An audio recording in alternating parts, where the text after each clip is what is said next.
एक महत्त्वाची अपडेट समोर येते। रासप अध्यक्ष महादेव जानकर हे महायुतीमध्ये नाराज असल्याची चर्चा आहे। ते महाविकास आघाडीच्या वाटेवर असल्याची सुद्धा माहिती समोर येते। तर पुण्यामध्ये आज महायुतीची एक महत्त्वाची बैठक पार पडते। पुणे, बारामती आणि शिरूर लोकसभा मतदारसंघांच्या संदर्भात ही बैठक होते।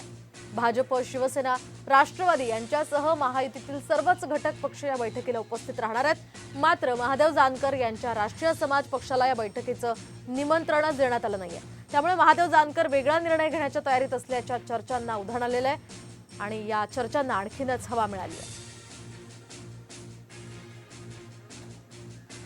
गाडीवर अजून कोणावर नाही, स्वतंत्र आम्ही आहे। पवार साहेबांचं मी अभिनंदन करतो की काल त्यांनी आम्हाला सांगितलं की आम्ही एक माड्याची जागा राष्ट्रीय समाज पक्षाला देतो, पण काँग्रेस आणि उद्धव साहेबांचा अजून रिपोर्ट येत नाही, त्यामुळे आम्ही स्वतंत्रच तयारी चाललेली आहे आता सध्याला राष्ट्रीय समाज पक्षाची।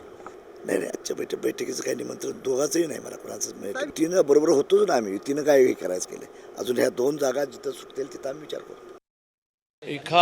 एखादा पहिलीच बैठक आहे, एखादा पक्ष राहिला असेल तर पुढच्या वेळेला करेक्शन करू।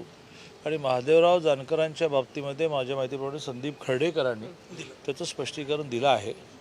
महादेवराव जानकर हे भारतीय जनता पार्टीशी, महायुतीशी असोसिएशन सोडून कुठेही जाणार नाहीत, हे मी छाती ठोकपणे सांगतो।